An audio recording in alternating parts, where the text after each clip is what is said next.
बाप रे, पनिशर को इतना जल्दी दिखाया जाएगा,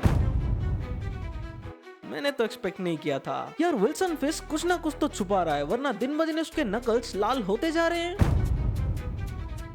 एंड मैंने पिछले वीडियो में आपको स्पॉइलर दे दिया था कि ये एपिसोड में white tiger, this episode was just insane.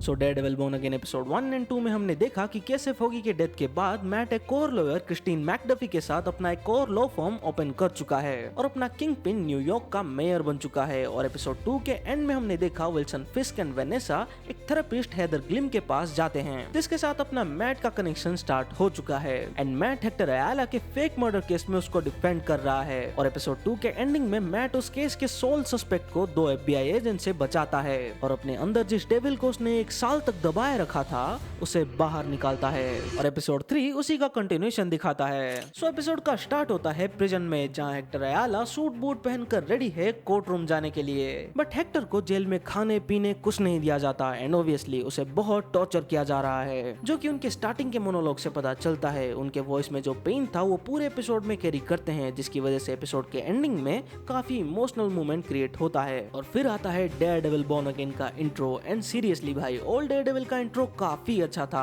But ये इंट्रो काफी मीनिंगफुल है एंड मैं तो स्किप नहीं करता हूँ क्योंकि वो वाइब जो सेट करता है आउटस्टैंडिंग। फिर दिखाया जाता है अंडरवर्ल्ड का सीन, जहाँ 2 मर्डर्स होते हैं, जिसके बारे में विल्सन फिस्क को पता चलता है, जिस पर वेनेसा कहती है कि उनको राज करने, उनको कंट्रोल करने वाला कोई नहीं है, ना मैं और ना ही तुम, इसलिए वो एक दूसरे से लड़ रहे हैं। जिसमें अपना विल्सन कहता है कि टेंशन नहीं लेने का, अपुन है ना। और उसके बाद दिखाया जाता है विल्सन फिस्क का वो ब्लडी नकल। ये पता नहीं किसको तो पीट रहा है, एपिसोड 2 में भी वो पीट रहा था और अब भी पीट रहा है। और एक सॉफ्ट ट्रांजिशन में दिखाया जाता है मैट के ब्लडी नकल को, जो कि हमने देखा कैसे हुआ है ये। एंड उसी वक्त वही ऑफिसर आता है जो कल रात मैट से मार खाया था और उसे शक होता है कि मैट अंधा होके ऐसे कैसे लड़ सकता है, जिस पर मैट कहता है कि अपना काम कर। एंड पिछले एपिसोड में जो विटनेस को बचाया था मैट ने, उसे दिखाया जाता है, जहां म्यूज का रेफरेंस मिलता है हमें, क्योंकि जहां मैट ने उसे छुपा कर रखा है उसी के पास ये पनिशर का ग्राफिटी बनाया गया है और वो ग्राफिटी बनाया है म्यूज ने।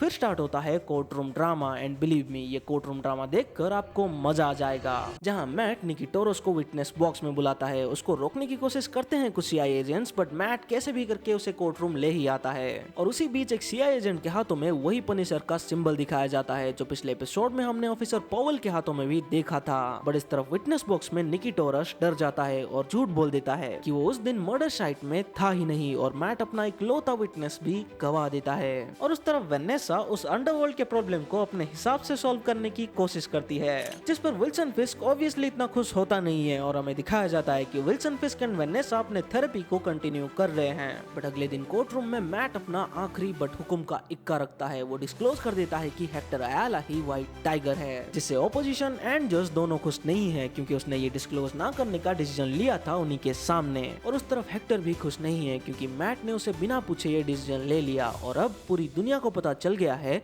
कि हेक्टर अयाला ही व्हाइट टाइगर है। बट अब जब मैट ये डिस्क्लोज कर चुका है, वो जूरी के सामने अपना पॉइंट्स रखता है और बहुत सारे विटनेस को बुलाता है जिनको व्हाइट टाइगर ने हेल्प किया था, जिसमें बहुत सारे पुलिस ऑफिसर्स भी शामिल हैं। और वो प्रूव करने की कोशिश करता है कि व्हाइट टाइगर हमेशा से पुलिस एंड गवर्नमेंट का एलाई रहा है। और नतीजा यही होता है कि हेक्टर अयाला को जूरी नॉट गिल्टी घोषित करते हैं। But in court room drama में एक चीज को ध्यान से फोकस दिया गया था कि कैसे हेक्टर अयाला पैनिक हो रहा है और कैसे वो अपोजिशन के झूठ से नाखुश हो रहा है। और कॉमिक्स में डेयरडेविल वॉल्यूम 2 में जब हेक्टर अयाला पर सेम फेक मर्डर केस का चार्ज लगता है, तो वो कोर्ट रूम में ऐसे ही पैनिक करता है और डर के भाग जाता है और कोर्ट के सामने ही शूट आउट से उसका मर्डर कर दिया जाता है। बट लाइव एक्शन में इसको थोड़ा ट्विक कर दिया गया। यहाँ हेक्टर अयाला को कोर्ट रूम में मैट एंड क्रिस्टीन मैकडफी शांत कर देते हैं, बट मैट ये केस जीत जाता है और हेक्टर फ्री टू गो हो जाता है। बट उस तरफ विल्सन फिस्क खुश नहीं है इस डिसीजन से।